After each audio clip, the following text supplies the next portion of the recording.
We talked about the movie Bae Wolf last time. Yes, we did. And this time, I'm very excited because we have a fantastic episode. And it ended up being cut into 2 parts because our interview went so long. Mm-hmm. But it's all really good stuff and it's all worth listening to. Yes. We're talking to the people who made it. Yes. So, yeah. So many great It's people. a big group, actually. It is. So we have David Axe, Stephan Jensen. David Axe is the writer and director. Mm-hmm. Stephan Jensen, who is a producer. Brendan Thompson, first AD. Cleve Langdale, who plays Shaper. Yes. And was also doing other stuff. Yeah. And then Morgan Shaley. Oh my God. Renew. Who plays Freya, Princess Freya. Yes. And they're all wonderful. Oh yeah, it was a lot of fun coming up. And yeah, I mean we're no strangers to long episodes. Right? Especially with the interviews. Mm-hmm. David Ryan Keith and Liam Matheson especially. But we wanted to cut this down, break it up, because I just didn't want to cut a lot of stuff out. Yeah. You know, and I really didn't cut much out, just a lot of, there were some moments with, Zoom. What can you do? Technical. Yeah, there was a few whoopsie doozies, and we got around those and didn't miss any content. But yeah, I hate cutting content because it's, even when we kind of like meander, mm-hmm. It's good. Yeah. And this was really good. So yeah, this is going to be part 1, and then it'll be followed by part 2, which we mentioned at the end of this one what part 2 is going to happen. Yeah. So we'll leave it a surprise. You got to listen to find out. So yeah. Do you have any news this week? No. I have news. You have news. I'm going to air it out. Okay. On this podcast. Do it. Last night, we played D&D. And you murdered our NPC friend. This is the second one you've murdered. Yep. You killed her. I didn't. And then cut the session. The bad guy did. And then cut the session. Yeah, and we're going to pick right up next week, right over her dead body. Oh, my God. Well, I told Tyler, you guys are becoming like Clint Eastwood in Dirty Harry. All of his partners, you're like, I like this guy. I like this woman. Boom. They're just offed in the worst way. Yeah. Yeah. You made Lily cry. Oh, I know. She got so upset over that. I know. I think part of it was, though, she was 2 hours past when she wanted to go to bed. She was extremely tired, yes. She had asked to go to bed 2 hours before, and we were like, well, let's just do these doors. And then it ended up being kind of... Well, and you chose the one door. You said, instead of going back, then we could have been like, oh, we'll cut it. But you just like right in it. Anyway, yeah, it happened. I am not ashamed. Killed her. It's part of the story. And I loved her.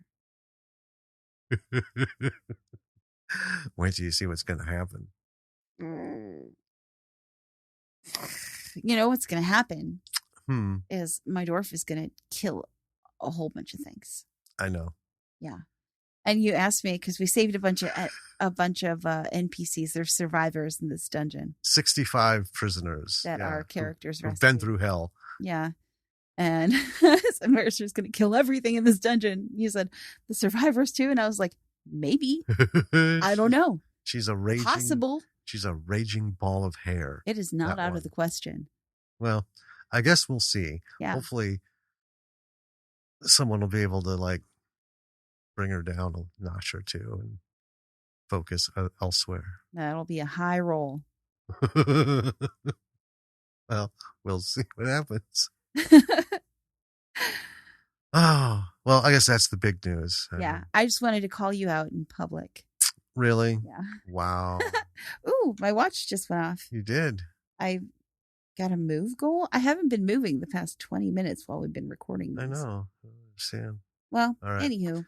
So, all right. This interview. It's coming. and Rockin'. it's rocking. These folks are wonderful, and so glad to have been able to pull this together and get to speak to them. So It's so good. This is why I love doing this podcast, because we get to talk to cool people. Like, yeah, I mean, I like talking about movies, and the Yeah. whole point of this is, give new folks something to look at and be like, okay, see that, that's okay, or see how that is okay, and you just go with what you want. Encouragement and a little education, because yeah. sometimes, And also giving shout outs to movies that might fly under the radar. yeah, and plus we just love talking about movies in general, but talking to these people is like the best. Yeah, it's a real treat for us. The best. Yeah. So this is gonna be funny because we're gonna have 3 episodes in a row that are interview, even though one's split. 6 weeks of interviews. Yeah. Well, it is what it is. Yeah. That's okay, because Yeah. they're great. They are. Well, without further ado, Let's get into cast and crew of Bae Wolf, and here's some goodness. Bam.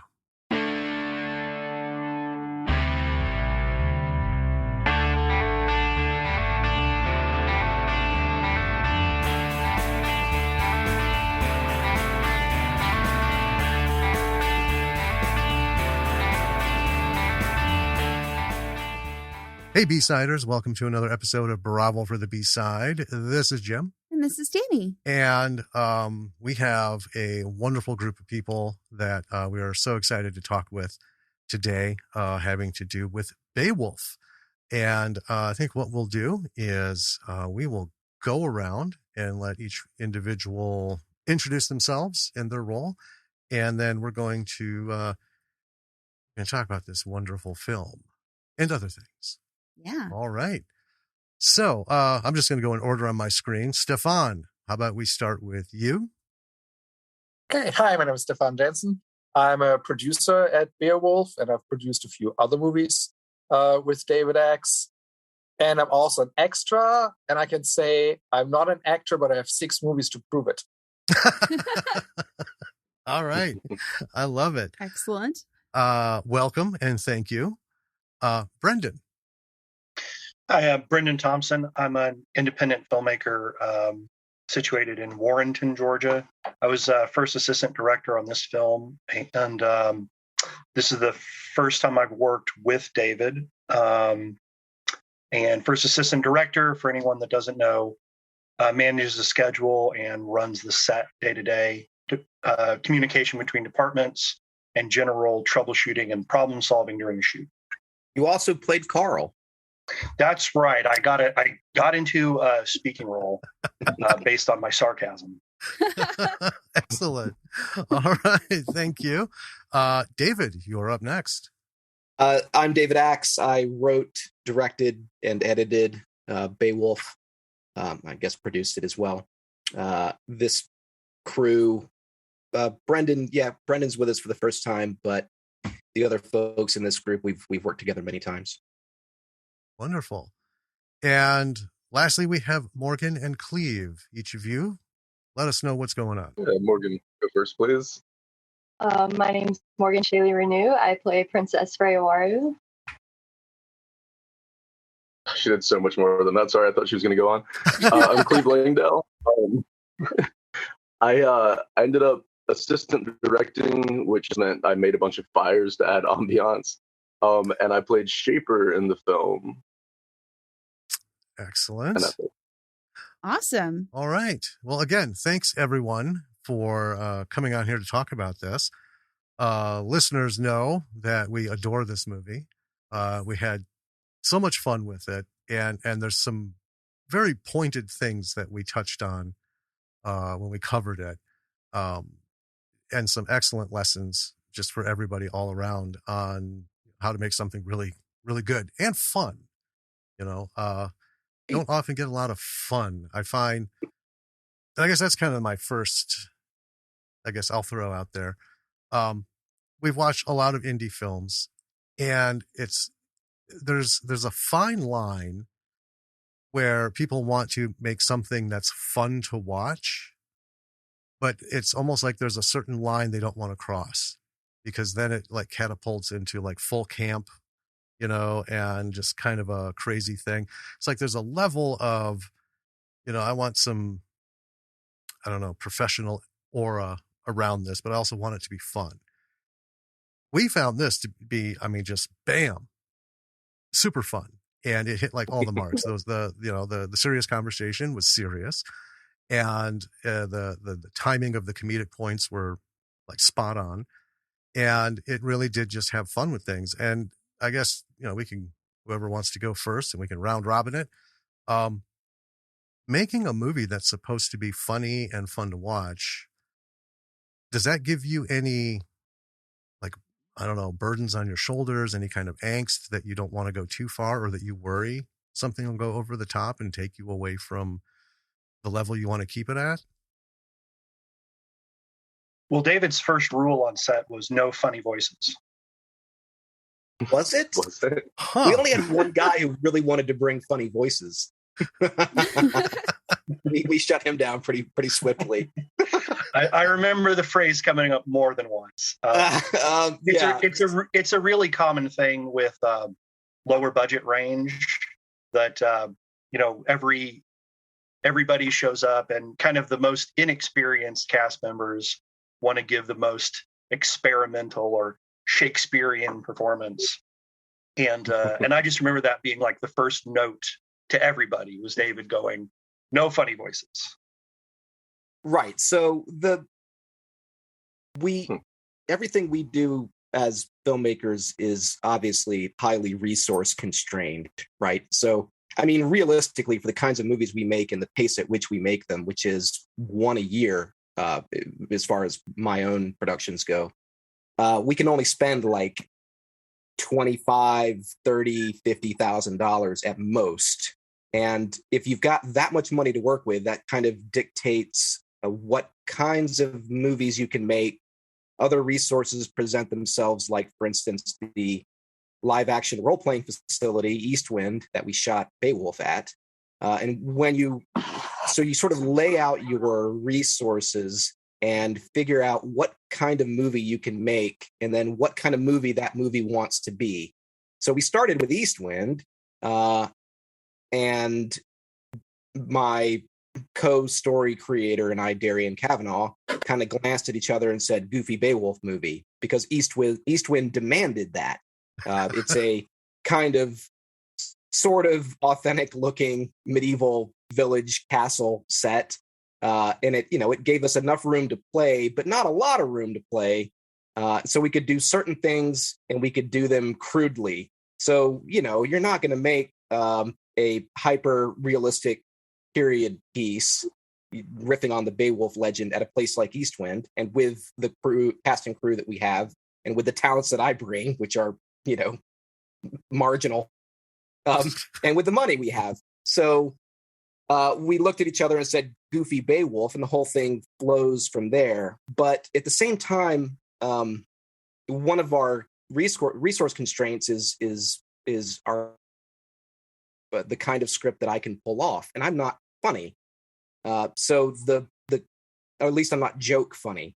So the comedy in our Goofy Bae Wolf movie had to flow from the situations, not from the jokes, if that makes any sense. Mm-hmm. So you could see how what we had to work with is leading us down a path toward a very small take riff on the Bae Wolf legend that plays it fairly straight, but the script and then the story sort of underscore the absurdity of the scenes. Yeah, I mean, I think that's something that a lot of indie filmmakers, have to do. What do we have available to us to use? And what can we do with it? I think it's really cool that you guys got to, have this cool location that you got to film at. I wish we had something like that here. Not for filming, just to go to. We would have a blast. Where are we? We're in Madison, Wisconsin. Okay. Yeah, to get our fix in, we go to the Bristol Renaissance Fair. Well, COVID withstanding, and get our pirate on. We put a lot of time and energy into that. Oh my God, we're making a pirate movie. Really? Really? No. No. Now we do. Now we do. No, but we would. I mean, if one day we realized that we had at our fingertips, a certain amount of costumes and some locations that worked for a pirate movie, yeah, we would totally make a pirate movie. For example, the movie we're making next is because Brendan is setting up a studio in Warrenton that has an Old West backlot. Your sort of classic old Hollywood facades and dirt street. And it also, the backlot is at a kind of small town with a lot of available storefronts and things like that. So we wrote a movie to work in that environment. Nice. I mean, that's the way to do it. I mean, that's intelligent come up with filmmaking. something to use it. Yeah. Before we get too far. When you start with your locations, then you can tailor your script around them, and then that solves a lot of the problems that filmmakers run into. I as a writer myself, I always say you start with the script. But when I started looking into learning how to be a producer, one of the things I found was, the kind of the abandoned first-time filmmakers who have written, wonderful scripts that call for $100 million budgets, specifically because of the locations that they have written them around. Like, you're, as a first-time filmmaker with no industry heavyweights on your side, you're not going to get a day at Times Square, right? Unless you're stealing footage. So I find that that's a pretty effective formula for getting things together and really making it real. That, it's the script of Bae Wolf that sold me, that got me on board. Apart from just sort of, I had been on set with David and his crew before, but hadn't worked with them. And when David sent me this script, by the time I finished it, I was completely sold. So, filmmakers out there, start with a script. If you're writing it, or if you have a relationship with a strong writer, David's scripts are very strong. But when you're planning the whole thing out production-wise with the limited budget, limited means, plant your script in real world, real life locations that you can get access to. Exactly. Let's hear from Morgan and Cleve quick, and then we'll start diving a little bit more into this. But I'd like to hear from a performance aspect. What do you mean in terms of the fun and the humor, or in terms of making do with resources? Well, like the fun and the humor, like I was saying, everyone wants their project to be taken seriously. And we've talked to some people who, when they try to go the funny comedy route, they're in a constant panic attack because they don't want it to be viewed as like some sort of, first year project that they're turning in for a grade. They don't want to go overboard. And I was just always curious, when you want to do something fun and, you have limited resources, it's an indie film. So you go with what you got. For you guys, was there anything that either worried you or inspired you to work these parts through to basically give us this end result that we got? I think one of the main things that helped us is that we, as a group, have worked on so many things together that we're comfortable with each other. And a lot of the humor just comes naturally from us, bouncing random ideas off of each other. And, if something happens and people laugh, we'll roll with it and add it in. Or yeah, she's totally right. That plays into what David was saying. I think he's a little bit wrong. He does write scenes that are inherently funny, and that makes it easy to be funny in them. But also, we all wanted to have a good time. We were on this really fun set with all this armor and swords, playing epic heroes and villains and warrior princess. yeah. So when he gave us a moment to be a little bit silly and be a little bit humorous, and you let us all as a group suggest things, just whatever idea made us laugh, what we did. and that's where most of the humor coming. Yeah, it was a good moment to breathe, like just kind of, you're working really hard, being all serious, and then the same as in the movie, it's like the comedic relief. It does help to have that fun on set, yeah. And David gave us room to do that. Exactly. Every now and then we'd step back and say, so what would be funny here? That's actually, I don't want to ruin the beat, but Morgan drew that little scroll that the guy's looking at as Grendel sneaks by at one point. Oh yeah, the porn. Yeah, that wasn't the medieval centerfold. What would be funny right here? What could the guard be doing that would distract him? And we're like, how about this? Then as a group, Morgan drew it. Yeah, they came up to me with this giant piece of leather and a piece of charcoal, and they were like, draw a stick figure with big tits. Yeah, that would distract a Viking guard. Absolutely. There we go. It works. Well, filmmaking is collaborative. But it's an example. The rule that follows is saying yes. Underneath the director as the final arbiter of what's going to work, and then stuff. We did all kinds of stuff that didn't make it past the edit, but generally speaking, we were there with an attitude of say yes and have fun. One of the things I always tell my cast and crew is that we don't benefit from restraint. Mm-hmm. It's not that, so that the performances need to be grounded in the script and the character. So, Morgan is a great example of this. She plays a serious character with a serious problem and plays it straight. Plays it really well, but plays it straight. Morgan is not giving a slapstick goofball performance as Freya. Cleve as Shaper is a little more, the character's a bit sillier, and so his performance is sillier, right? But anyone who gave a performance that was goofier than the script asked for got cut out of the edit. But that doesn't mean that the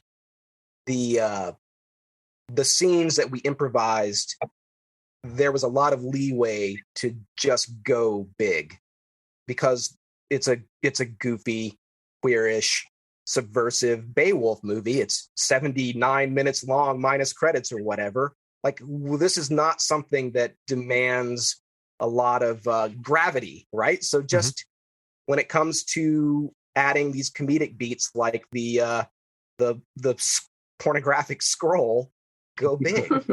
So we had, probably 10% of the scenes have an improvised or have a big improvised element, and the notes, which mostly came from the cast, the bigger the better. Okay. We've talked about it, Danny and I, a lot about, we're not filmmakers and we don't want to get into that, but we find ourselves increasingly trying to put together our own little projects. But I think one of the things that, and all the folks we've talked to, and you can see it in the work, is filmmaking is like working at the Improv. You have a script, you have a budget, you have your equipment, you have your, Plan. shot lists, you have your plan.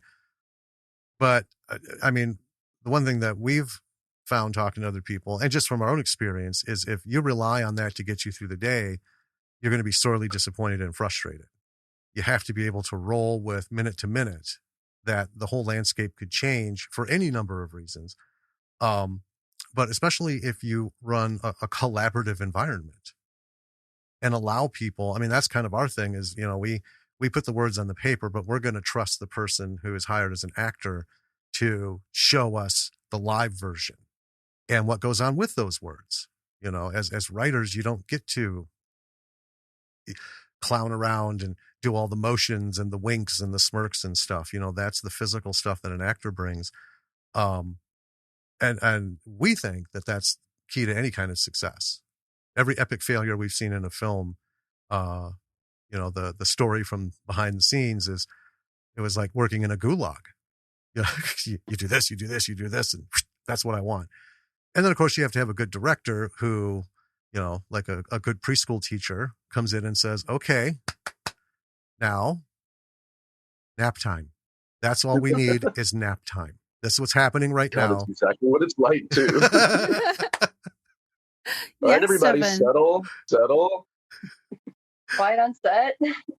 Over and over again all day long. Stefan, why are you Stefan's raising your his Just hand. Talk. Yeah, so I don't want to talk over people. It's easier, and you can see my hand. That's a good point that you said, the flexibility. We had actually an actor who should have played the king got very sick, and he actually had to go to hospital. So I remember no. David and Brandon, once we heard the news, they went back to the hotel or Airbnb, and they took the whole night to rewrite the script so that all the lines were then, instead of being done by the king, were then done by the queen. And we were lucky that we had an actress who played the queen so well, she was able to just take over all his lines. And he was in, how long was he in? He was in hospital for a week or so. It was really serious. And Yeah, so he he's better wasn't- now. He's totally recovered. He wasn't back from the hospital till the end of the shoot. Wow. Oh yeah, it was like, Wow. Well, glad that he's okay. He got to play Old Schaefer though. Oh, Oh, so he got to play Old Schaefer. He was excellent. supposed to be the king, Okay. and so It's a step so- up from King. Yeah, It was this, so sad too. Mike Amison is born to play this king. Like, he truly looks and sounds like a Viking king, and he had a spider bite. He'll be in many more movies with us. He's so good. But it's a real tragedy he didn't get to play the king. Not that Rachel wasn't great as the queen. Right. Yeah, so guys, I think James and Danny, you guys may have seen the tweet thread that I drunkenly strung out a few Yes. nights ago. Where Yes. so this movie was a disaster from day one. It turned out great, and I'm really happy with the results, and what you're seeing on your screen right now is kind of filtered through survivor bias, because not all of us made it. There are a few people either quit or got fired mid-production. We had planned this stupid thing for more than a year and kept getting COVID-related delays. When we finally showed up to shoot it on day one, the entire production, a year and plus in the planning, fell apart.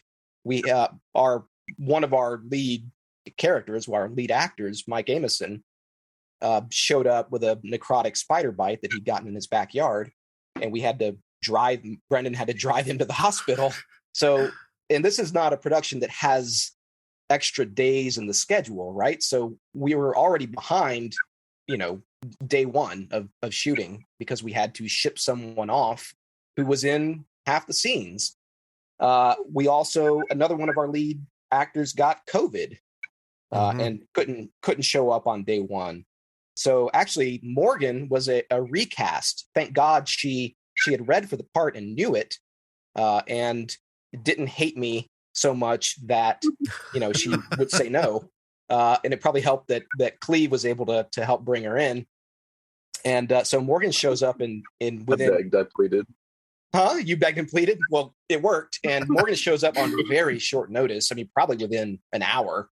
And just drops into this part as though it was always hers, which it probably should have been, and saved it. But so we are scrambling on day one to rewrite the script, recast parts, while constantly looking at the sky, because 75% of this movie is outdoors, hoping that it's neither too sunny nor rainy. And so it was. I did not enjoy shooting this movie. It was horrible. I lost like 10, 15 pounds. The stress level, the whole thing feels like a terrible nightmare to me now. It's easy with a year of hindsight to think that in the end it was worth it. And I guess, yeah, of course it was. We got a fine movie out of it. But man, if you had asked me middle of the production, were we even going to finish this thing? I was skeptical.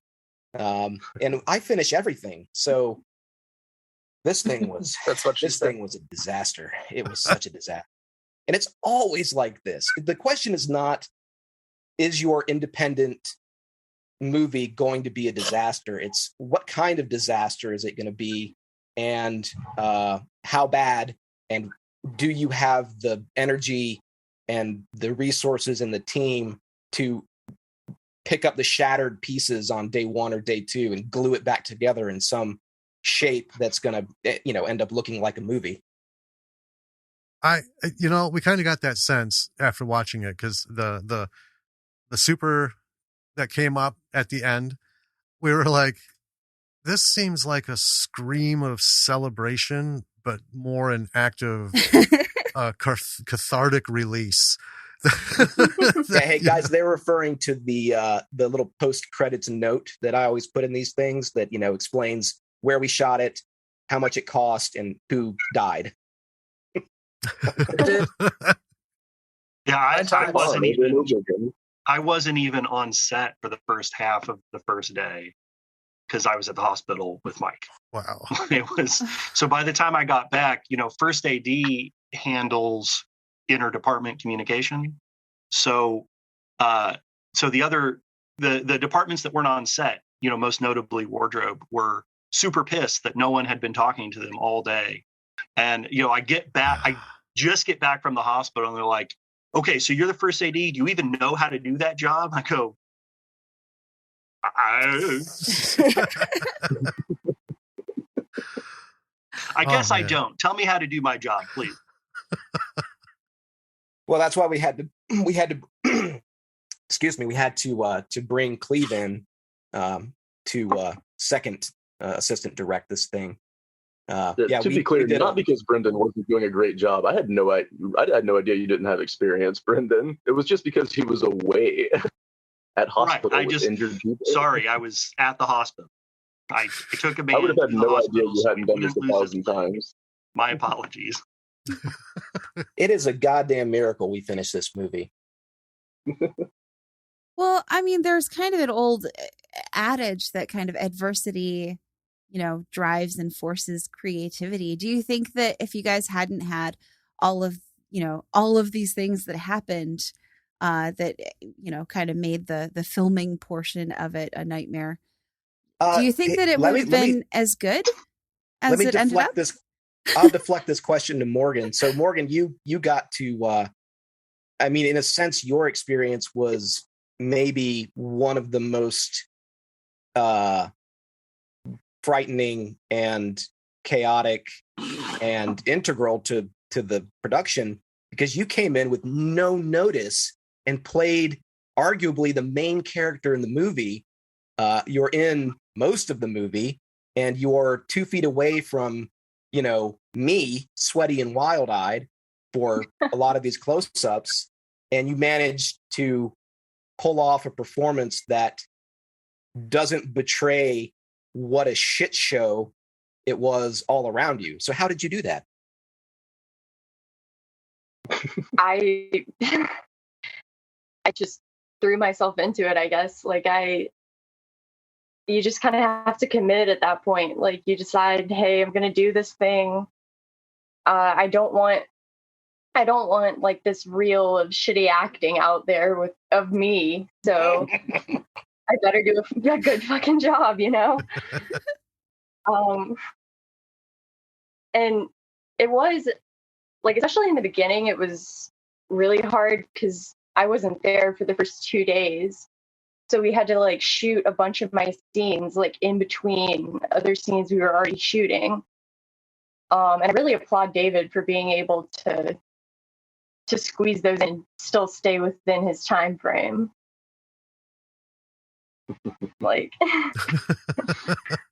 Yeah, we moved fast. Yeah, very, very fast. I think that one of the biggest miracles of this production is that neither Cleve nor I suffered any third-degree burns. Oh man! You will notice that there's smoke in just about every frame of the movie. Yes. We had fires that we'd set all over the compound, so there would always be some kind of smoke. And then over the course of filming, we had to work out a system for moving braziers that had fire in them, so we could get smoke, just behind the camera.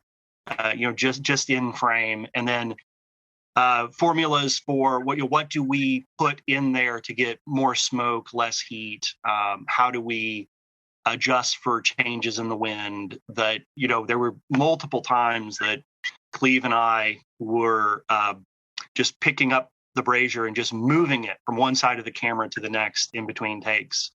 And then when Cleve was on camera, then that would just be me by myself.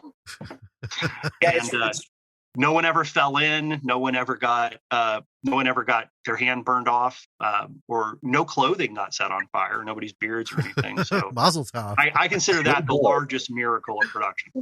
It's really important in movies like this that you have a handful, that, from a director's perspective, have a handful of people who you don't mind injuring and who don't mind being injured. And Morgan did get hurt. I am not joking. I am seriously not joking. And I'm blessed to have, actually probably about half a dozen kind of sad old men who don't mind getting lit on fire or shoved into a hole or propelled out of a window or carrying a 100-pound body over their shoulder for an hour. We're not that old. I'm mostly talking about Aaron. Yeah, Aaron was a trooper too. How did Morgan get hurt? I remember. I remember Jennifer. I was carrying a torch. I'll just say Jennifer and Morgan were like the number one customers for ibuprofen from me, but I don't remember how Morgan got hurt. Wait, Morgan got hurt? Oops. I mean, apart from just like falling a lot, because there was a point at which I had one of the braziers too close to me, and like a little spark decided to land on the back of my leg. It burned like a tiny little hole through my pants. I don't know why she's being nice. I was holding a torch way, way too close to her, and a spark came off and burned a hole through her pants. It was my fault. I would never do something like that. That had to be Cleve. To make my fires in peace. I didn't get hurt, but I died 9 times in Scream. So one time somebody suggested, hey, we need a headless corpse. So we dug a hole in the ground. I lay down on my chest, put my head in the hole, and they put some plastic over my head and just put sand over my head again. So I think if you see this headless corpse, that's actually me. Yeah, I have bad news for you, Stephan. What? The headless corpse is maybe in like 4 frames of the movie. I'm in 4 frames. Yes. Isn't the SAG requirements 2.5 frames? So you're in, man. If you don't even need to look that closely, and we had so few people on a kind of consistent daily basis in this production that we reused all the background actors and some of the foreground actors in multiple roles. So anyone who was in makeup as, say, Grendel or Grendel's mom also plays sort of background Gayots and Danes. And then anyone who's playing a background Gayot is also playing a background Dane, is also playing a background thief from or marauder from the very end of the movie. So Stephan plays like, shit, man, I don't know, 7 or 8 different roles in the movie, and almost all of them end in violent death. So you can make a drinking game out of watching Stephan die on camera. So I think you die like 6 or 7 times in Bae Wolf. You get thrown off you get gutted, you get thrown off a wall, and your head smashed. You get decapitated. I think I've forgotten a few, but yeah, you die. I think you see my dead hand at some point, like.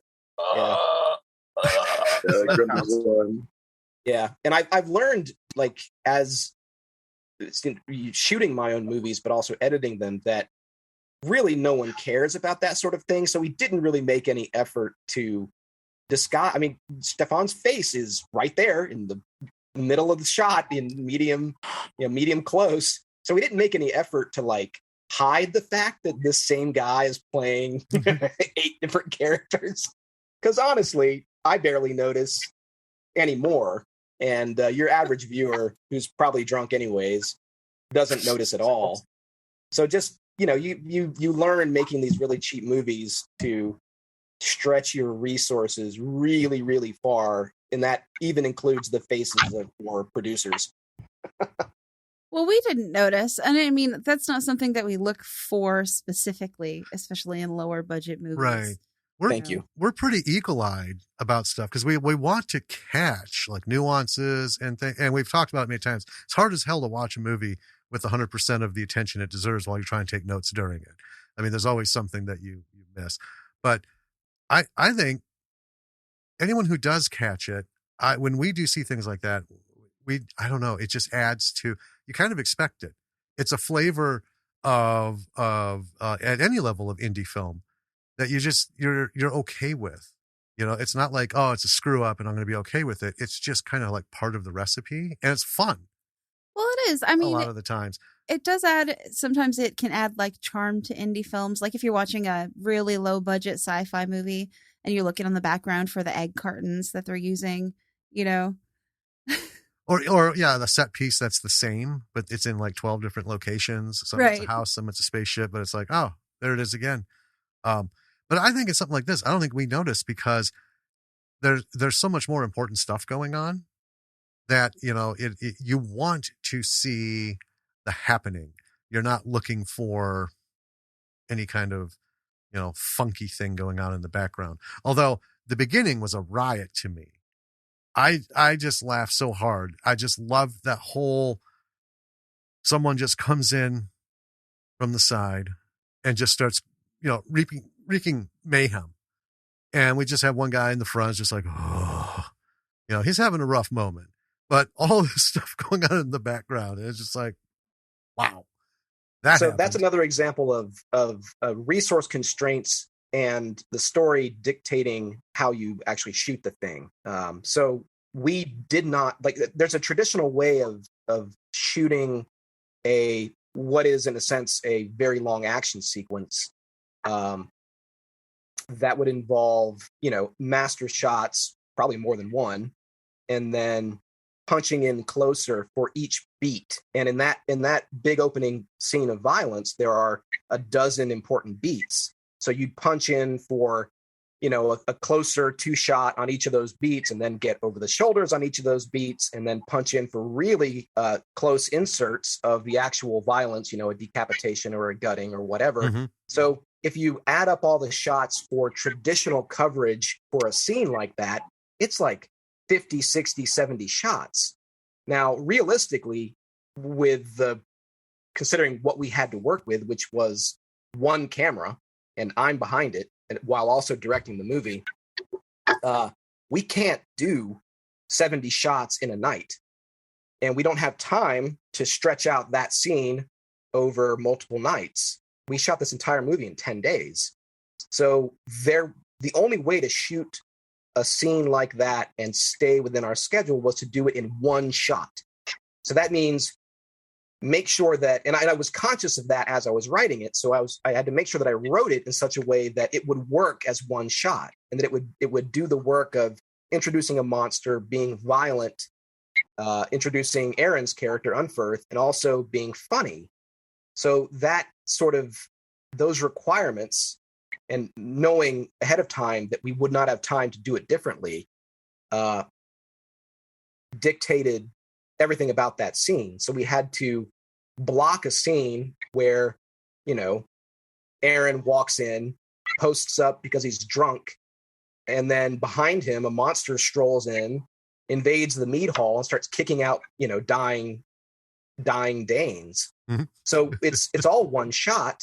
I think we may have shot it twice, but we rehearsed it a few times and got our effects guys and our sound and light masked in various corners of the frame. And so we just rehearsed it a couple times and knocked it out in one. So we did, you know, if this were I don't mean to, what do I know? But if this were an expensive Hollywood production, for some reason shooting my weird script, that scene would have taken the better part of a week to shoot. And we did it in 2 hours because we had to. And because we had to, we leaned into the weirder corners of that setup. You know, really, it's all about drunk dude doesn't notice monster killing all of his friends behind him.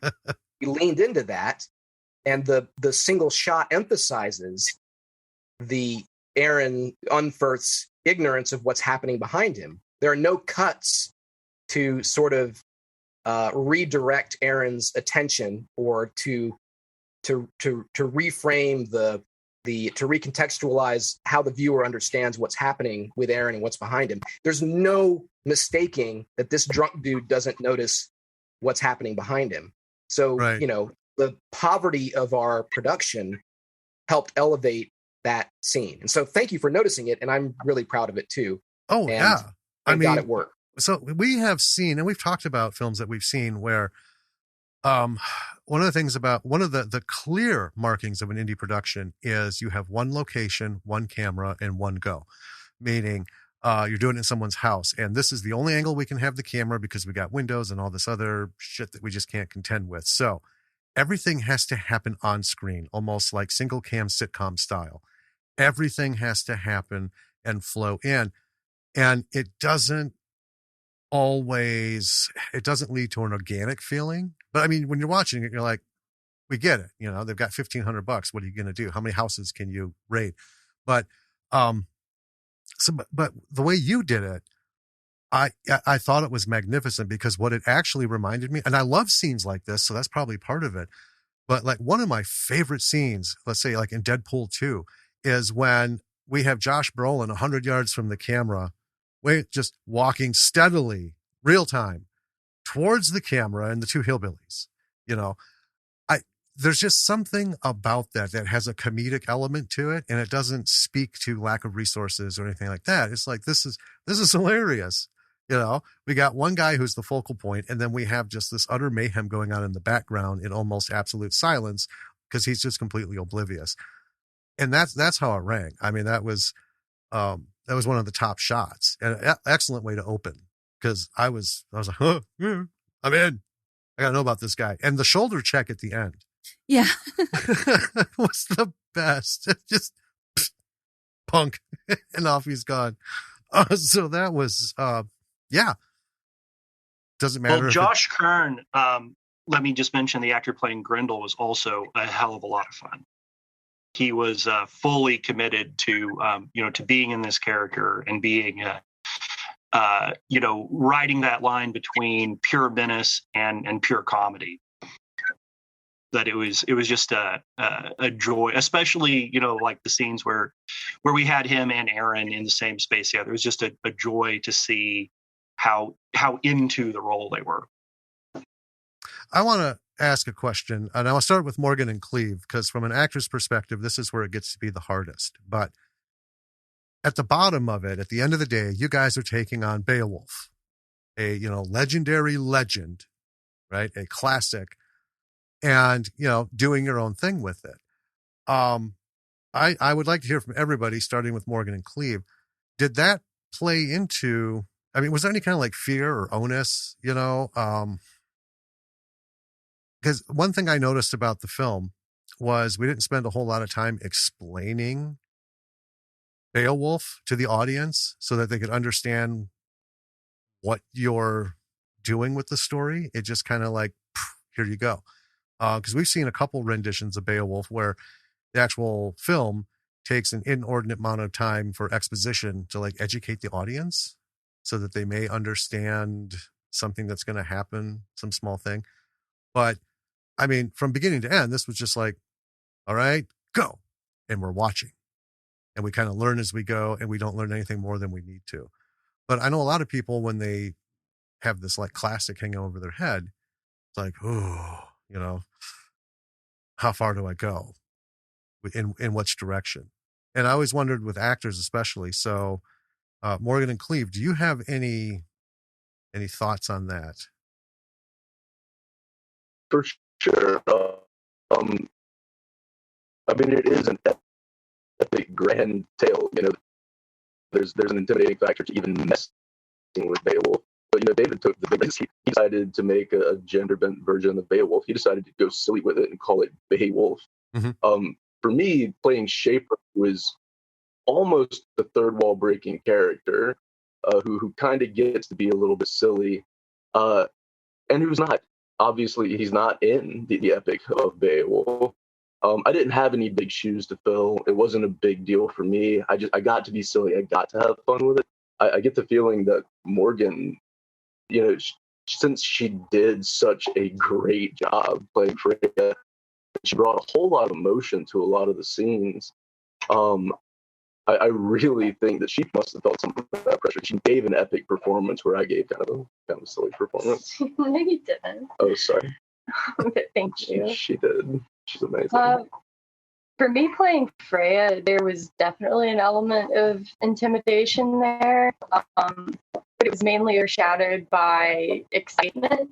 I was really excited to get to play this really powerful role and just express just this stoic, strong woman who is fearless, but she also is part of the LGBT community. She's herself in a time where that's not normal in this adaptation.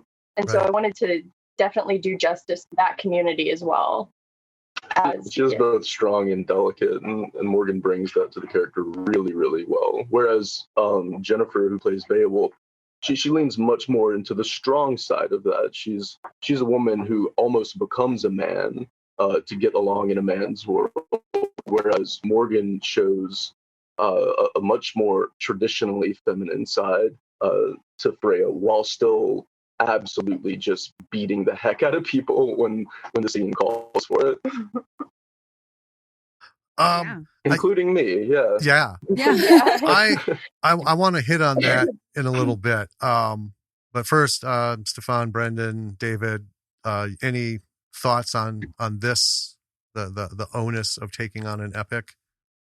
I really felt that David's script sort of counted on the intelligence of the audience. And I do think that is a difference in philosophy between what you traditionally see with the way the studios, the way Hollywood would handle something historical, something with a foreign background to it would be, okay, the audience won't get it. They need everything explained to them, beat over the head. Not having the constraints of a studio board, asking how they're going to get a return on a $30 million budget. Working this way in the independent space, you can just assume the intelligence of your viewer and just tell your story. I like that. Yeah, absolutely. Yeah, I agree. I, for one, would say, fuck that stupid epic poem. Bae Wolf is unreadable, but it's got good bones, right? It's got fun elements, which I guess is why fun basic story elements, which is why it has endured and has inspired a whole bunch of adaptations. But honestly, I haven't read Bae Wolf since I was probably 15. So I'm riffing more on the riffs than I am on actual Bae Wolf.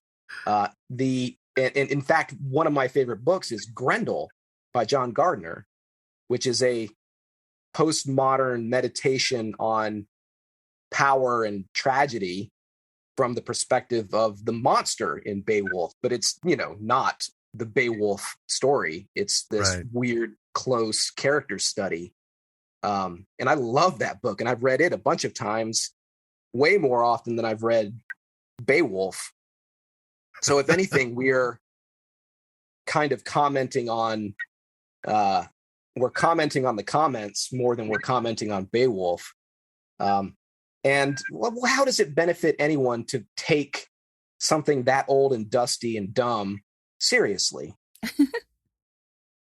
I think David's take on it's a lot more relatable in terms of having a characterization where the monster is more human, the human is more monster. Right. There's something evocative there that the original epic poem doesn't speak to. Yeah, I agree. Sure, that. The basic humanity of two different sides who are in conflict, and that itself is okay. That's a more relatable premise to start from. Yeah, Using well, the what I really character. wanted to do in Bae Wolf, what I often want to do in a lot of my movies is find the humanity in something monstrous. And Right. and Grendel is a great vehicle for that, because you could take the basic structure of the Bae Wolf story and give Grendel all sorts of different motivations. And in our case, we chose to make Grendel lonely, and he's like a teenage boy who doesn't have enough friends and has been left out of all of the fun stuff going on around him, and it just makes him mad. And that's the basic conflict that drives this entire movie, is Grendel feels left out. Yeah. Yeah, the Danes are having all these parties and he's never invited. Right, because he's orange. Yeah. Yeah. I always look at this stories like this as sort of a treatise on the word humanity. That's the like common thing that comes in, is like, the humanity and this and that. One of the words I hate most is inhuman, because if a human commits it, it's a human action. And I hate how they try to, label atrocities, the depth of their depravity and just how horrible they are, by saying it was just absolutely inhuman. Well, no, it wasn't, because a golden retriever didn't come in here and do this, right? This guy did. And I always watch these things, and I always find myself thinking, man, somebody needs to come up with a brand new word that explains how Grendel is the same as Beowulf is the same as Freya is the same as Shaper is the same as the Queen. What is that element? Let's quit calling it humanity in all things. What is that? What is that shared element? And it almost seems to me, and I'm kind of getting a little meta here, but it, even something like this, where you're having fun with the story, I always see it as just some sort of reminder, subconscious or otherwise, that, we generally just suck at trying to understand the connecting point between all of us, again, whether we're orange, whether we're a queen, whether we're the town drunk, who, I gotta say, those bits of writing for Umford and how they were so delicately handed to him as, you're just a coward, you're useless. I love the well-meaning intent of that, because it kind of just wove in with everything. Yeah, Unferth is the real villain of this piece. Yeah. Lack of self-esteem. Well, he's just That'll a do guy with a sword who thinks that he can solve every problem. And in fact, he makes everything he touches worse. Yep. It's also a meditation on alcoholism, apparently. A little bit. A little bit. That was an accident. Honestly, it could be called the tragedy of Unferth. Yep. It really could. You really look at it.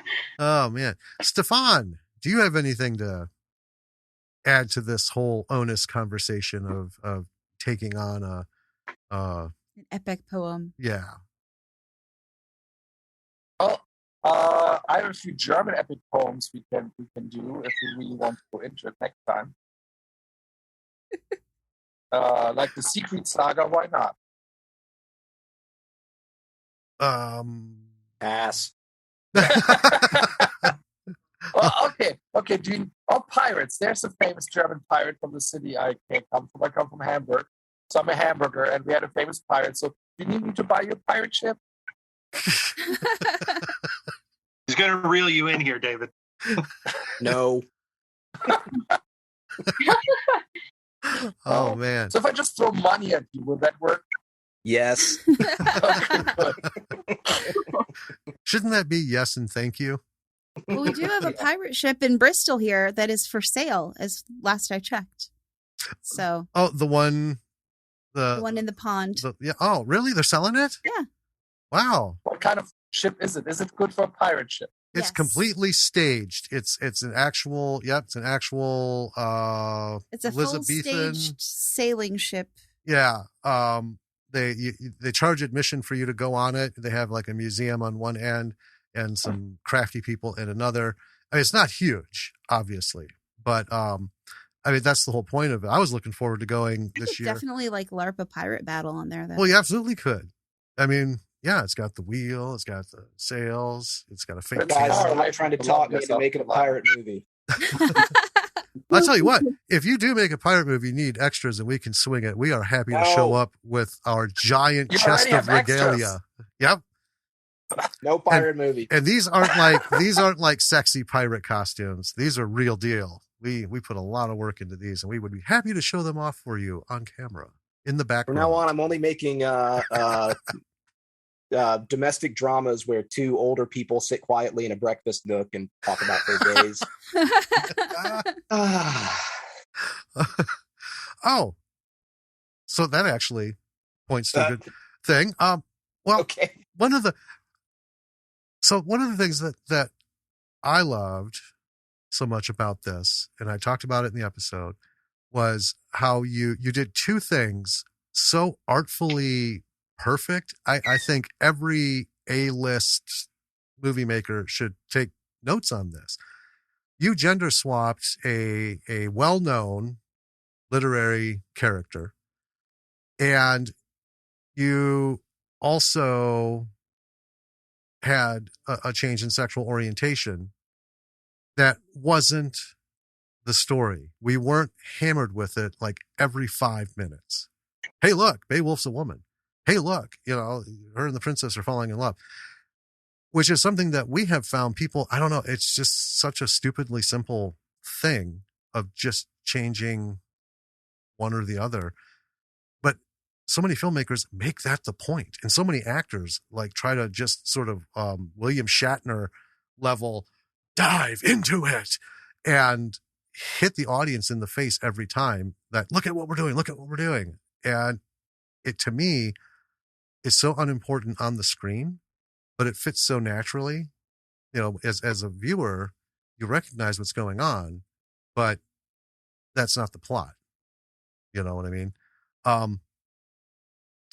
don't know what to ask. How you did it, or was that the goal? I can explain my thinking. So, first of all, I'm the last person who should talk about representation because I'm a mostly straight, white, middle-aged man.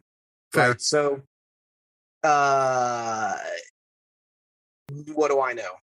And it was perhaps too bold and presumptive for me to barrel into LGBTQ representation with this movie. But fuck it, I did it anyway. Mostly because writing male characters is boring. So, I mean, shit, man. Most of our movies have female leads. It's just more interesting, and it will continue to be more interesting until it's so commonplace that it's not interesting, and we're not there yet. So, right now, it's just way more interesting to write a female lead, and if you have even a little bit of late in life respect for women, or any other group, perhaps under the LGBTQ banner, then you don't represent them by fronting their underrepresentation, right? You represent them by folding them into storytelling the way that you would fold a white straight man into storytelling. Like, the countless movies that are led by straight white men aren't about these men being men and straight and white. They're about, aliens or monsters or right, whatever, bank heists. So if you really want to represent a group that needs representation, because frankly, that's, the real world, that's realistic to represent women and minorities and LGBT groups. That's the world around us. So of course you want to represent that. You don't do it by making the movie about that. You do that by ignoring it. You do that by writing it into your script and then ignoring it, more or less, right? Yeah. I mean, you ignore it to the extent that most of us don't sit around all day and think about our sexual orientation and our skin color. We do confront those things. And I'm saying this as a straight white man, so what do I know? But we do confront those things, but it's not like I wake up every day and look in the mirror and go, shit, I'm just another white guy. So you represent, say, a queer woman in a movie by making your lead character a queer woman, and just have her be whatever, a monster slayer, a bank robber, an alien fighter, the president. You know, you don't fucking have to make the movie about the fact that you're making a movie about someone who's queer. That's not really representation. That's exploitation. Right. I completely agree with you, David, on that. And as I am bisexual, so I completely agree that I don't want to see like lesbian or gay relationships and just have it be almost like, it seems like tokenism in a way when it's like just focused on that. Yeah, like I want to see completely agree. same-sex relationships portrayed in the same way as straight relationships would be in film. Like, I mean, they are different, but I want the same level of match. Yeah. Yeah. In a way, like Yeah. it should be the norm. Like there should be just both. It should all be mixed opinion. That's my opinion. Well, I think, and we talked about this in the episode when we're covering it. My take on it is it should be two people falling in love, the whole attraction, then to flirting, and then to everything. I mean, everybody's different, but let's just take it as a generalization that it's the same process for like everybody. That's why we have these little notches and, oh, there's an attraction, and oh, now they're flirting. And spending time on who is who in that, to me, is just, it just murders the whole thing. And it's exactly, I think, what Morgan said. It now becomes an exploitation thing. And it should be just normal. And I was never so satisfied to see two people starting to come together in a movie of the same gender than in Bae Wolf. I mean, this was like the first time it actually just was normal and real and felt, like nobody was trying to, get a trophy for this, like David said, it shouldn't be about the roles and the identifications. It's about the story. And these are just two people in the story, so. You had started to say something, Stephan. I was joking when anytime somebody says we're all different, I always say I'm not. Oh. And because it's from Life of Brian. Yes. Yeah. Sorry, and I can't help myself. Oh, we don't ever begrudge anybody for a good Monty Python fix. That's fine. Oh man. So yeah, those were the highlights that we loved. Now we talked about the technical aspects, because we kind of, everything in a movie is a lesson for good or bad, what to do, what not to do. And there literally was nothing in this movie where we were like, so based on this scene here, this sequence, maybe don't do this, for man, beginners. look closer. Oh, no. Because I tell you what, I did mention that the worst decision an indie filmmaker could ever make is to film outside. Because even the multi-million-dollar studios, right? You can only exert so much control over the environment. You can bring your light kits, you can do all your stuff and all that, but you're still at the mercy of what Mother Nature is going to decide. Not today, asshole. And then, as you go down in budget, we've watched so many films where you just can't help the blowout from the sun. We got to get this done today. There's no other angle, nowhere else to do this. So it is what it is. Try and filter the lens and roll with what we got. This was actually, I mean, it seemed so well under control. And I say seemed because I know you probably have a different view from being behind the lens. But visually, I mean, this thing was just rock solid. It was one of the most consistent films in this range that, we didn't feel like you were all of a sudden thrust out into, the flats in southern Arizona, because this is where we have to shoot this scene. Whether or not it matches, we just got to go. Right. Yeah. So there's a number of tricks to making that work. So one of the reasons that very cheap indie movies look cheap is that they're underdressed. This movie is not. So we by underdressed, I mean the sets are not Right. There's not enough set dressing to make them look authentic and lived in. So because we were shooting at a very well-worn LARPing facility, the sets did a lot of that work for us. I spent more than a year begging, borrowing, renting, or commissioning or producing myself costumes. And, sure, they are still fairly inexpensive and, relatively cheap looking costumes by big budget movie standards, but we definitely worked hard to costume our actors as much, as elaborately and consistently as we could. And makeup and hair are a big part of that. Makeup and hair actually was one of the more expensive departments and one of the most difficult to work with on this movie, but we did get results out of that. We got good camera-ready actors and hair that matched the characters and was consistent and, had design to it.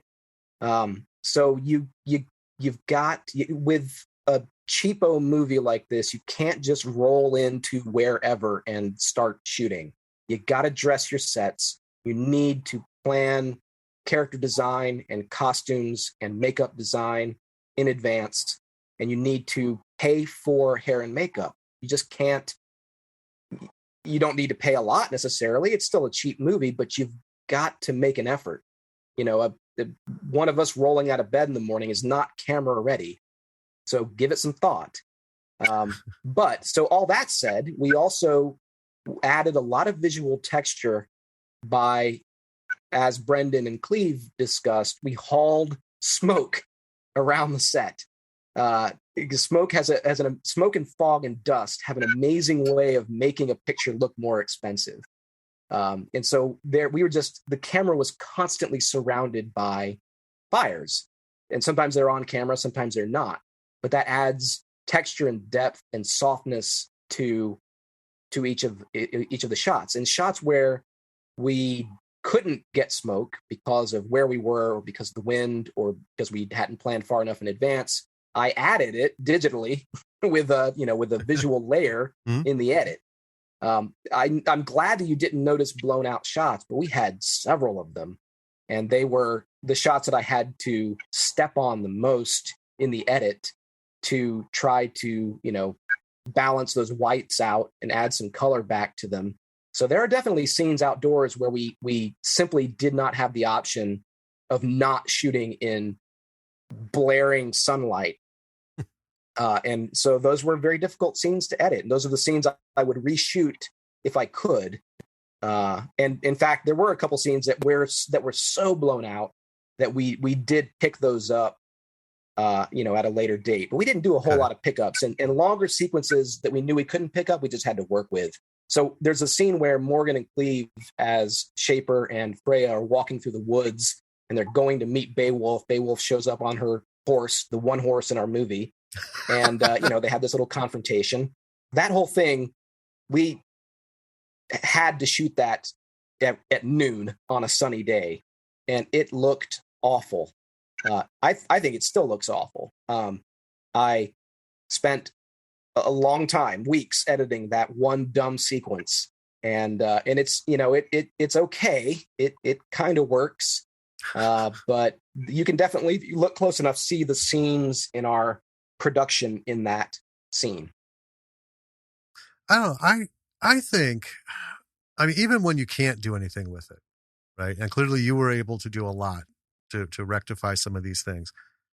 But I think that, visually, as the creator, it's always a disappointment, because as a photographer, nothing broke my heart more than to start going through images and be like, I forgot to do this, or I didn't do that, and now this whole thing's blown out, and I just, fucked myself out of this image completely.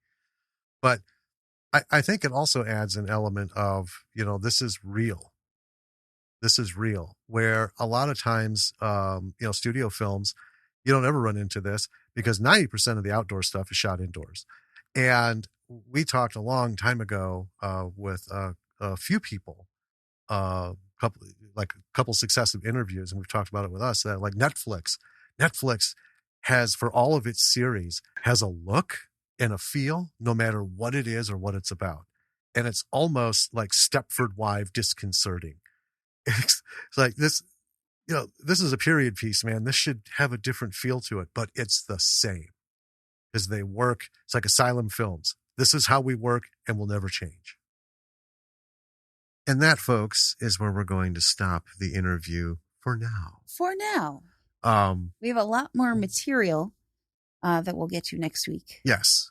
Or next episode, I guess. Yeah. It was a good, lengthy talk. Yeah. And David presents this like TED Talk thing. Yeah. Towards the end that I wanted to preserve. So I decided to split the episode. Yes. Into two, part 1 and part 2 of the interview. It is fabulous. Oh, it's so good. I think, this interview kind of as a whole really demonstrates how much films by indie filmmakers are really like a labor of love. Yes. And I think that makes for the best kinds of films, honestly. Well, yeah. There's all kinds of different ways to look at it. So we could look at it as, if you're a director, that's your job, right? You direct films. And a lot of the top directors, they're not writing the films. They're given scripts. We want you to make this. Mm-hmm. Or we're making this and we want you to direct. Then they, put their fingers in the soup, do their things and all that good stuff. And they do it because they love the job. Yeah. So, there is that whole thing. Same with actors, anyone involved with it. They love what they do and that's why they do it. And, they hope it shows through. But there's that level, where you drop below the studio line and you don't have any support. You don't have a network. Right. Of people. Don't have money. No, David finances all of his stuff. Yeah. Right. And, raises money, but to get things at least kicked off, it's out of pocket. Mm-hmm. And it's just crazy. This stuff. The casting problems, big films run into those sometimes where a cast member is no longer able to continue. For various reasons. Sure. And you got to do something about it. Yeah. Right. I think having all those resources of a studio don't compare to, like I said, okay, let's get in the car. Let's go back to the B&B or the Airbnb or whatever. Yeah. And let's write a new script. Right. Where we take out this person and give all those lines to this person and then shift some things around. And tomorrow morning, we're going to kick off with the new script. Yes. That's crazy. But you do what you got to do. Well, yeah. And it gets done. There's nobody to call. There's no script person. Hey, we need you to come in and do this. And then, these people are over here doing this and trying to figure out this and that. It can take forever. How many times have we heard about productions being delayed because there's problem with the director, there's problem with the script, there's this and that weeks and weeks go by. Money is, tick, tick, tick, tick, tick, that money meter's ticking. And we've also heard of big A films getting shut down. Yes. Where the studio's like,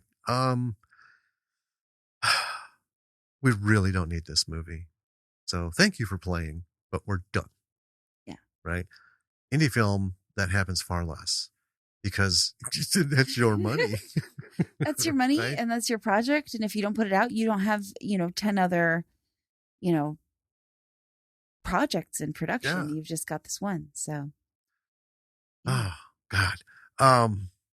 Yeah. So in the next chapter, it kicks off with David answering to my little thing about, Netflix and the whole sameness. Mm-hmm. I just love addressing how hard it is to make an indie film. And even if you aren't concerned, right, with doing like a period piece and accurate, because this wasn't meant to be an accurate representation of the saga, Right. The legend Of Beowulf. Yeah. And but even at that level, there's just so much you got to do to. Well, I mean, I would compare it to being kind of like a small business owner. Like, there isn't anyone else to do it. Right. It's, right. Well, and we know that perfectly well. I mean, there's a lot of podcasts out there that have producers. Right. And editors and people, media and people. Stuff. I'm it. Well, yeah. And if I don't know what to do, I got to figure it out, or we don't get it done. Yeah. I mean, I help with tweets sometimes, but that's about the extent of my involvement. Well, but we also know too, because Andreas, he and Christy are running a restaurant, and if he can't cook, there's no restaurant. Yeah. There's just not, this isn't, and it's funny because we keep watching the Gordon Ramsay stuff, and I mean, if they got sick with COVID, the restaurant shuts down. There isn't anyone else to do it. Yeah. And there's no safety net. There's there's nobody to come in and do it because nobody can do it. And, that's the thing. Small business is a risk. It's a lot of work, and it's you all the time. When you're doing indie film, it's the same thing. You can't like call up your second unit first director and say, "Oh, I can't get it out of bed, man. We got to get these things shot. My notes are in the script. Like this, can you go in and let's get this shot?" Nope. You got to drag your sorry ass out of bed, and you got to go get it done. Well, yeah. Or it won't get done. Yeah. It's crazy. It is. So, yes, we will continue this interview next episode. Yes, we will. And in the meantime, folks, if you haven't seen Bae Wolf, check it out. See it. It's on Tubi. It is on Tubi. And it's just something that you need to see. And we'll probably mention it at the end of the next episode too. But we had a missing cast member. Right. So we will big cast member. Yeah. Yeah. We will be speaking with Jennifer Hill. Yes. Who played Bae Wolf. That's going to be coming up after the part 2 of this. So once you're done listening to this, wait for the next episode to hear the rest of this interview. And then it's just going to be us and Jennifer. And we're very excited. Yes. Not everybody can get in at the same time. We've run into that, Right. But it's always wonderful when we can catch even at different times. Oh, yeah. So, yeah. Check out our website. www.lordsandmissrollproductions.com. Is that pause for effect? Yeah. Or were you recalling? Well, here's why. Okay. It's because I always say www, but that's like so 90s. It's kind of an analogous thing. Yeah. Just lordsofmissrollproductions.com. Yeah. The interweb will do the rest for you. Sure will. It knows. Yeah. So there you can find all of our stuff. We've got merch. We've got past episodes. We got our blog. We got other stuff that we're doing. Yeah. Our Patreon link. Yep. All the links and everything. For those of you who've been watching BF McGillicuddy, I'm sure you're aware by now that it's been on hiatus since December. A couple of reasons. One, the whole time thing. Barely have time to get this done. Don't have time to mess with that right now. But it will be coming back. Maybe the other thing is it's supposed to be a fun thing about looking about things of Earth and everything to talk about. And I have just lately been so generally pissed off at this fucking planet and just the brew of fuckitude that's, going on. We're still having fucking mask Karens. And I mean, I think everyone's Jesus. experiencing a little bit of burnout, but it is a little ridiculous. I mean, it's extremely ridiculous that this has been going on for as long as it has been. I mean, what the actual fuck? Well, I know. And I just feel weird trying to find something goofy or, Yeah. an observation. When any alien would come down and just because I was going to do one more before Christmas, I was just going to title it "Wear a Fucking Mask." Sure. Just wear a fucking, and that was going to be the whole thing of BF just standing on camera for like 4 solid minutes, telling people just wear a fucking mask. Quit being a dumbass. Just put the fucking mask on. Jesus Christ. Everything would go so much better if people would just put a fucking mask. And then it burned me out. It burned me out just thinking about it. So I'm like, oh, what could I do instead? I don't want to do anything instead. I'm so damn sick of talking about and having to live with this stupid pandemic. Well, and I mean, everybody is, it's frustrating because we're trying to get a new car. Mm-hmm. Nobody has any cars. Yeah. Right. And I hate shopping for a new car, looking for, hey, here's a brand new 2020 that we couldn't get rid of since the pandemic started. Well, fuck me. It's more than the new cars are supposed to be, but the new cars aren't coming. So what does that matter? I'm not going to say which. I'm looking at a car, and in the whole city of Madison, only six were destined to arrive here. And 3 of them have already been scooped up, and the other 3 aren't even here. Yeah. None of them have made it here. Everyone's buying them, sight unseen, phantom. Kind of a Craigslist deal. Right. Almost. So, yeah, everything is frustrating and annoying. But you know what, folks? This movie's great. It is. And there's people like David who, they shot this during the pandemic. And, so see it. Look it up. It's on Tubi. Tubi's free. You got no reason to bitch. You got nothing you got to do. Just sign up, log in. Bae, B-A-E, Wolf, boom. Another David Axe masterpiece coming at you. And with, all these wonderful people. And then we're going to hear more about it next week. We will. And you're going to hear that. I'm telling you, that TED Talk is like awesome. Oh, it's so great. I would love to just get that itself as a little sound bite, except it's like 30 minutes long. I know. But it's I tell you, come back for the next one. Actually, it won't be next week. It'll be 2 weeks from the time you listen to this. Because we're going to be doing bi-weekly again for a while. But yeah, listen to it. And, when you get to that end part, I'm serious. That is like a verbal textbook on how to get shit done. Things we haven't even talked about on here. That's true. Because it just didn't, flow that way. But anyway, B-siders. Until next week. This is Jim. And this is Danny. And keep you cool. And we will talk to you soon. Bye.